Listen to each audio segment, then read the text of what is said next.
Magandang hapon sa inyong lahat. Ito po si Herbert Turia, author-promoter ng Biblites Promotion. Kakibat ang ating pananalig sa ating banal na Panginoon Diyos, banal na Panginoon sa Kristo, at gabay ng kaliwanagan ni Banal Santa Maria, ay ating pong binabahagi sa inyo sa linggong ito, ang mensahe ng ating banal na Panginoon Diyos.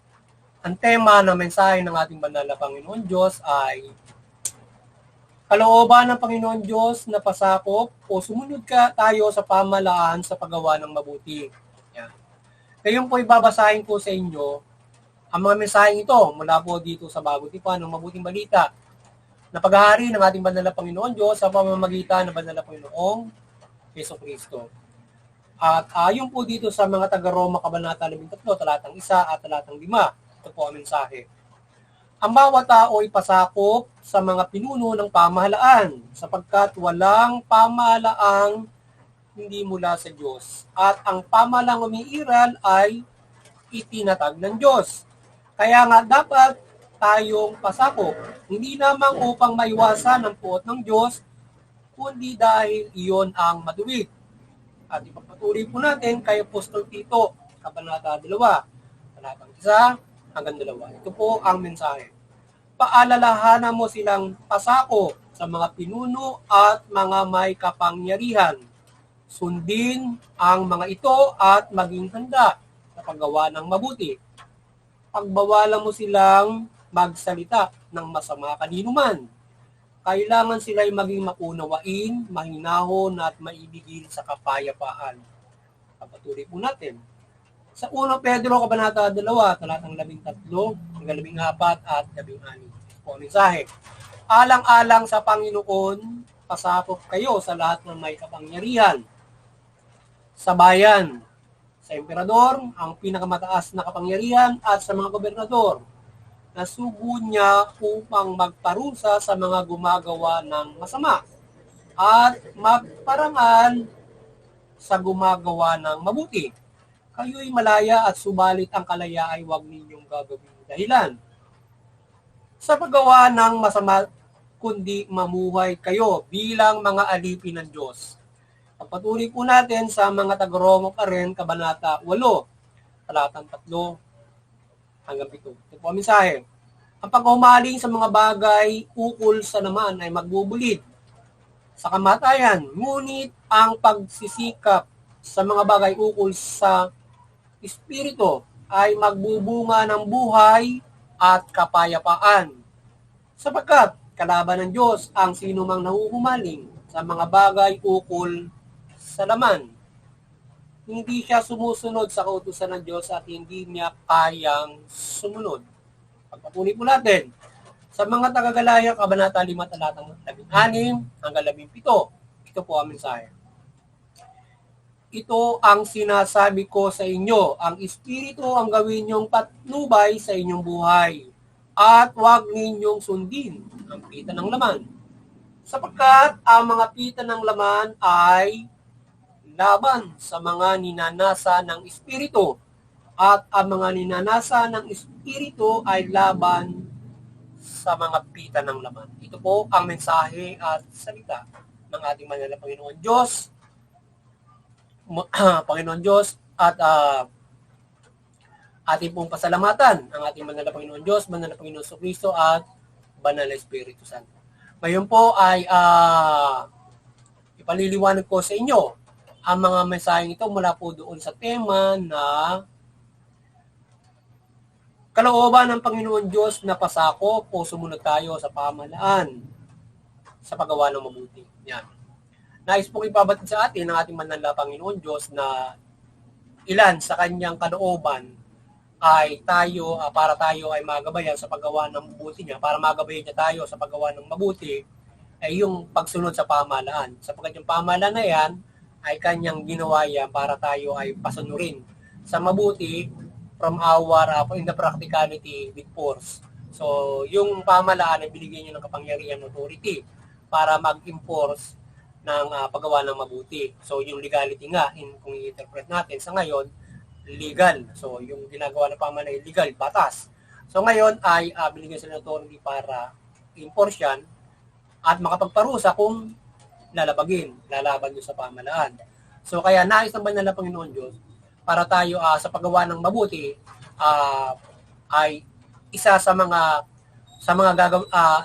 isa sa mga susundin natin sa kalooban niya sa paggawa ng mabuti ay ang pagsunod sa pamahalaan. So ibig sabihin ay yan ay kanyang ginawa yan para tayo ay magabayan niya sa mabuti. So it used force. So yan, kaya tayo ay hindi dapat lalabag sa pamahalaan. Susundin natin yan.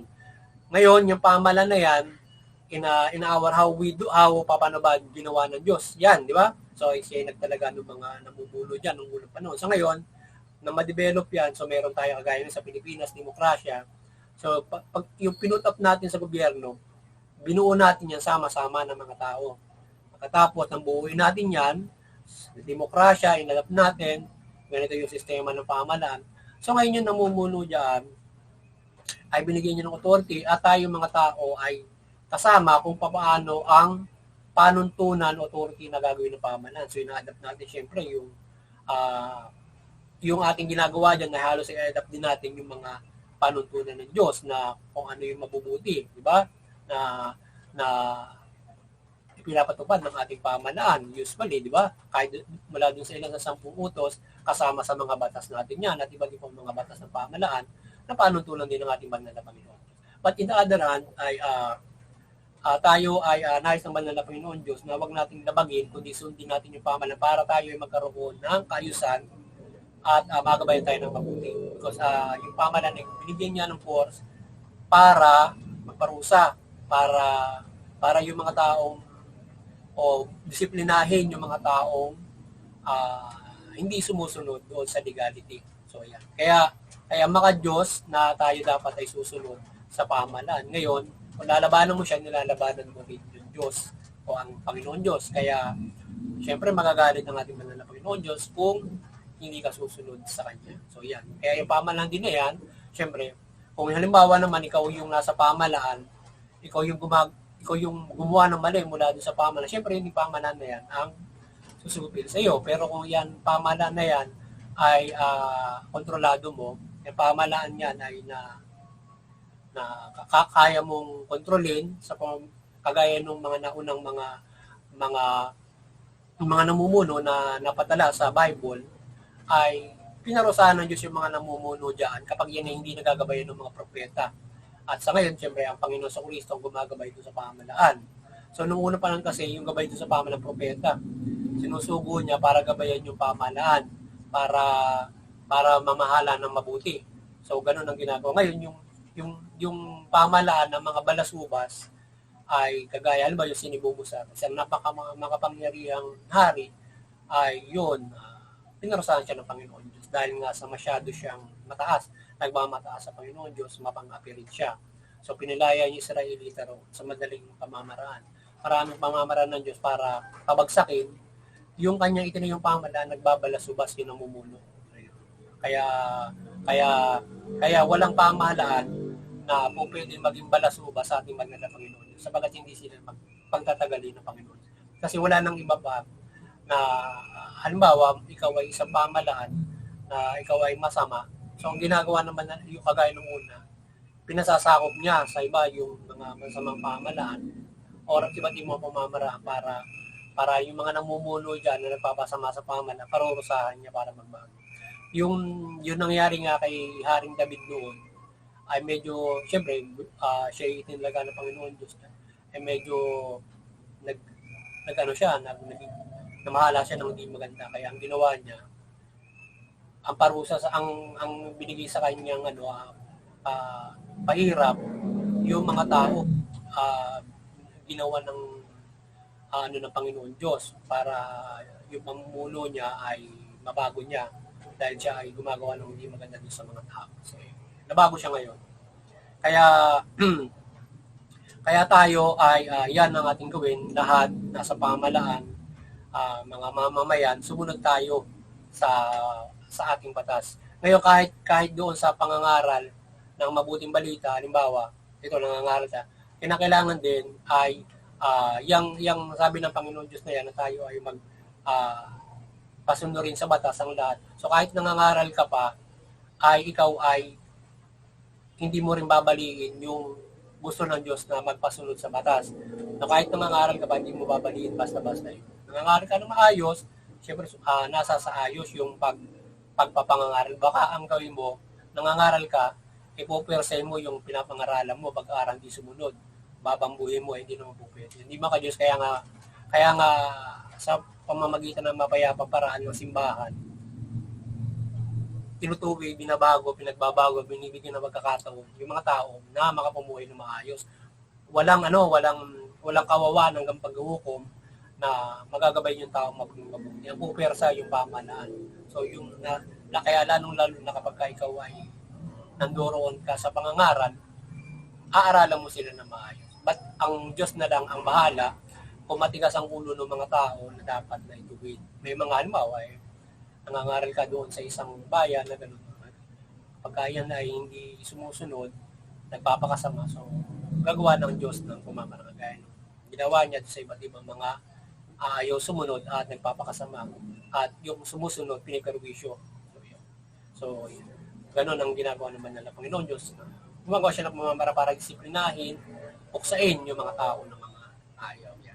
At within the government din, syempre, kung malimbawa ay ikaw ay nangangaral, balasubal sa iyo sa pangangaral mo, yung government, syempre, i-implement niya yung mabuti para yung pangangaral mo, yung pagpapalaganap mo ay maging maayos kasi yun naman ang gusto ng Diyos. Kaya naglagay din siya ng pamahalaan diyan para kung mapoprotektahan niya yung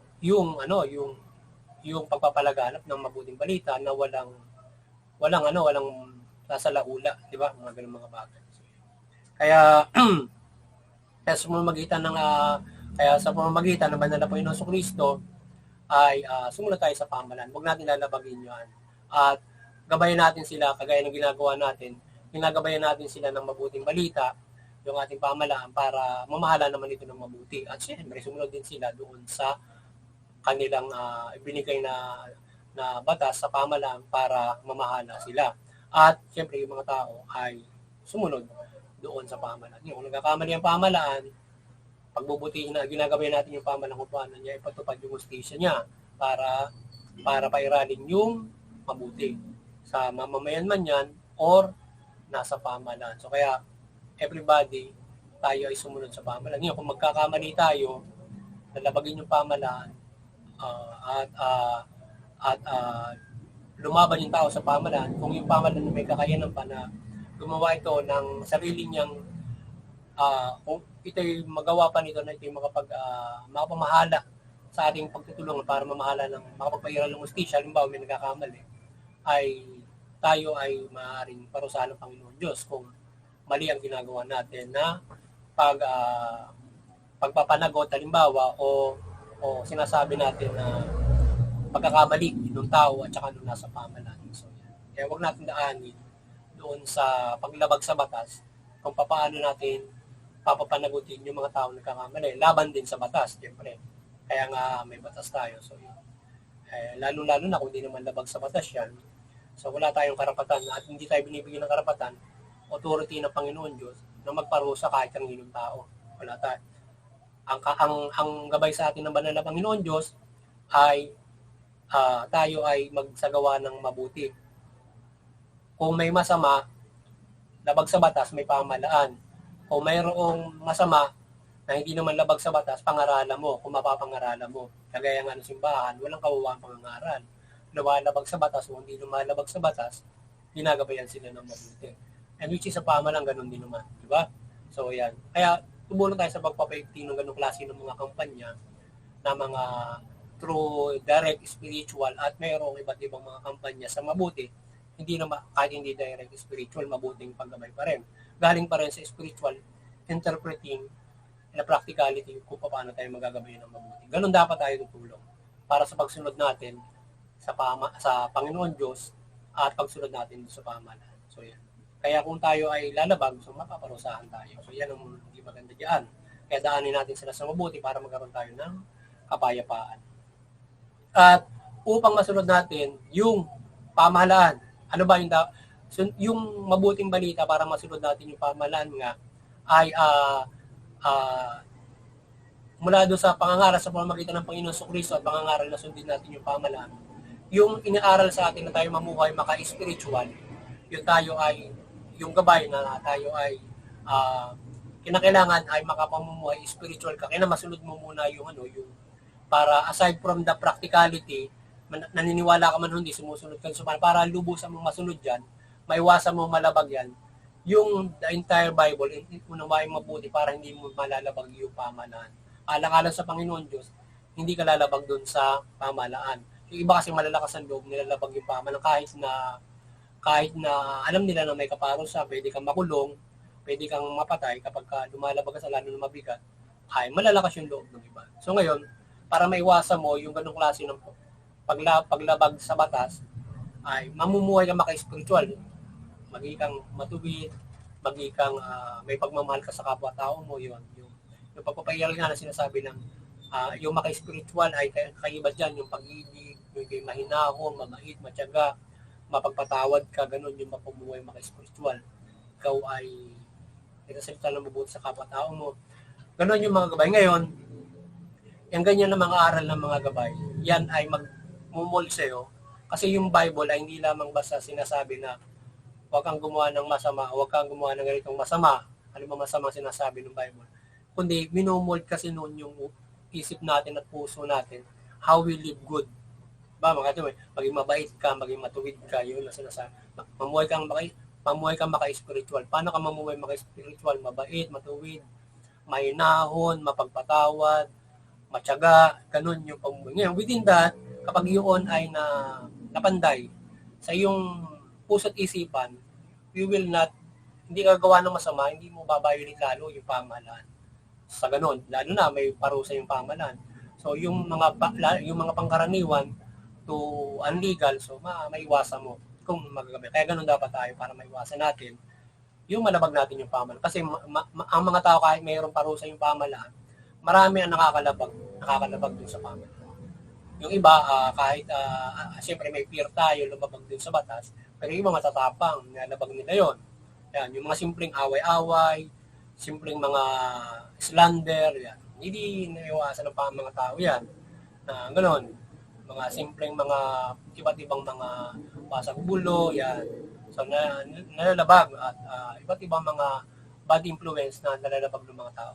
Lalo na yung mabibigat ng mga krimen, di ba? Mga human trafficking, mga etc., mga pagpatay ng tao, yan. Marami ang nabibigat ng mga krimen na nagagawa ng tao. So ngayon, para may iwasan, lalo na pinakamabibigat yung mga heinous crime, mamuhay maka-spiritual. So pag nagagabayan ka na sa salang-alang mo yung Diyos, you won't, hindi ka gagawa ng masama. Di ba? So yun. Kaya yan, ilan sa mga pangunahin, ilan sa mga kalooban ng Panginoon Diyos, how we live good. Sumunod tayo din sa pamahalaan. Pilitin natin na makasunod dyan para hindi tayo maparusahan, makulong, mapatay, o ano mang kasasapitan natin kapag lalabag ka sa pamahalaan. Lalo na, lalabag ka ron, di ba? So, yun, mapapahama ka. So, kaya iwasan natin yung paglaban sa maka-Diyos na ikaw ay susunod sa pamahalaan. Ngayon, kung yung pamahalaan sa tingin mo, may pamamalakad na mali, mintis yung mga batas na pinapatupad na dapat nating sundin, pero naman din ang pamahalaan ay pagbabago para mabago yung mga batas. Nire-repeal yun pwedeng i-repeal yun, pwedeng baguhin yung pamamalakad, panuntunan, sa pamamagitan din natin na pagsasama-sama ng mga tao. Ganun din yun. Kaya tayo ay may yung ating kakayan, halimbawa kung gusto natin may namamalakad din naman gusto natin sila ay mapanagot at sa tingin natin ay yung the government itself, tutulungan natin yung mga ilang nasa pamahalaan para yung mga opisyalis doon na mabibigat kagaya sa Kongreso, Senado, ng mga nakapamumuno o mga sekretary o mga sa ahensya mabibigat, lalo na sa enforcement, kung dapat silang mapanagot, tutulungan natin yung iba para yung mga nasa pamahalaan o sino mang mga nangunguna para mapanagot at mapairal yung justisya doon sa pamahalaan. So tayo magsasama-sama, magbabago ng batas, magpapanagot. Kung pwede natin magawa yun, maka-Diyos naman yun. Kasi nga, may mali. At siguraduhin may mali. Hindi tayo nagsasama-sama sa pag-after ng mali kasi sangkatutak tayo marurusahan ng Diyos kung nga-after tayo ng mali. Kaya nga, dadaanin natin sa isang bastong proseso kung paano yung pamahalaan na expert diyan ang kagaya ng investigation, Senado, investigate good, fair, tsaka yung yung ICI para doon sa corruption. Kasi tayo mga tao, boboses tayo, susuporta tayo kung ano man yung maaari nating maidagdag. Pero kung gagawa tayo ng karahasan, kung anong mga bagay para diyan sa pamamalakad naman, huwag natin lalabagin yung batas doon. Kasi kapag nilabag natin, magkakaroon lang tayo ng problema, baka pare-parehas pa tayo parusahan ng Diyos sa maling pagpapairal kung paano tayo magiging mabuti. Ang bottom line kasi maging mabuti tayo sa pamumuhay. Kung ganoon ang mabuti sa iyo, gagawa ka pa rin ng hindi mali, nagagawa ka pa rin ng mali. Wala na, kaya kinakailangan we stick. Gawin natin na mabuti itong pamahalaan paano. Sama tayo, may karapatan tayo, pagdating yung karapatan, patas ng hustisya, pamalakad ng maayos, impulas. So kaya iwasan natin yung paglabag sa batas, kung paano natin paiiralin yung hustisya, paiiralin natin yung wastong pamamalakad. So yun. Daanin natin ito sa wasto. Kung magsasama-sama tayo, sama tayong baguhin kung ano man ang maling pamamalakad, sama-sama nating papanagutin kung sino man yung nagkakamali sa pamamalakad. Yan mga simple yun. Yan.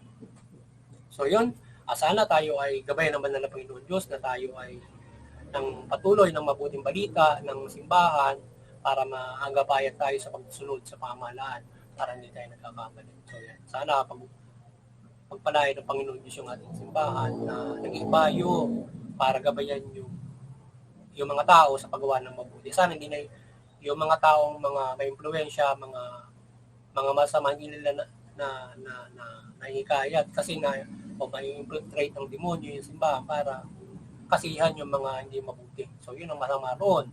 Kapag nangyari yun, so mahihirapan tayo kasi pag yung simbahan ay hindi nagiging mahusay sa kanyang paggabay. So yung pagsaway sa masasama ay nagiging problema. Kasi nga, corrupted yung simbahan. Kaya yun, sana magmilagro yung Panginoon Diyos para hindi makorrupt yung ating mga lingkod ng simbahan para magabayan nila ng lubos yung mamamayan.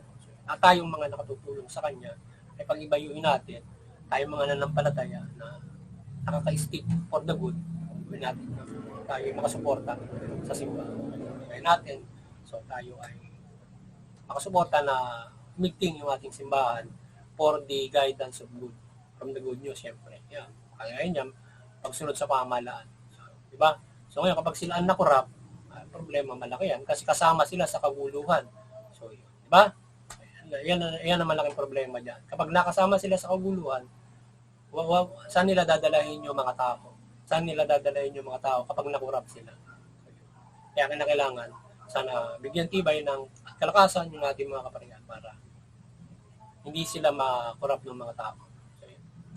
So yun, at muli sana ay nagabayan naman kayo ng mabuting balita sa ating pagbabahagi dito sa Bible Lives Promotions ng salita ng ating manala Panginoon Diyos. At kayo ay magabayan natin sa kaligtasang spiritual, particular dito sa paggawa ng mabuti mula dito sa pagtupad sa pamahalaan. But hindi lang pagsunod sa pamahalaan na paggawa natin ng mabuti.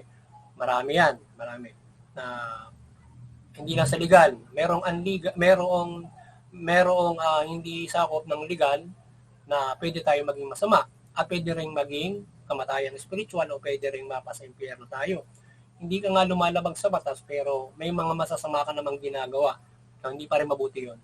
Kaya kinakailangan fully ay masunod natin yung mabuting balita para magkaroon tayo ng malaking pag-asa sa kaligtasang spiritual. So yung mabuting balita na gabay ng Panginoon sa Kristo mula sa pananampalataya natin sa Kanya. Sana kayo ay ating patuloy na nabuklod sa pananampalataya sa ating banal na Panginoon Diyos at kayo magkaroon ng malaking pag-asa sa kaligtasang spiritual. Sana makatulong tayo sa simbahan, mabuklod yung mga tao at magabayan yung ating pamahalaan sa paggawa ng mabuti. So yan.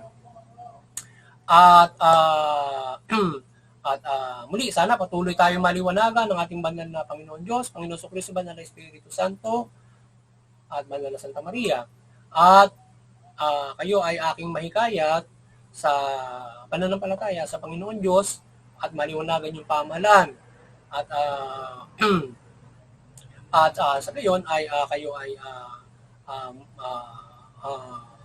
Sa gayon ay mapagsikapan ninyo na masunod at makapamuhay ayon sa mabuting balita at tayong lahat ay makapamuhay na maayos, mabuti at may kaligtasan spiritual. Yan. At doon sa CB's Interfaith Unity, patuloy tayo maliwanagan ng bawat mga relihiyon, particular yung mga iba't ibang mga Kristiyano.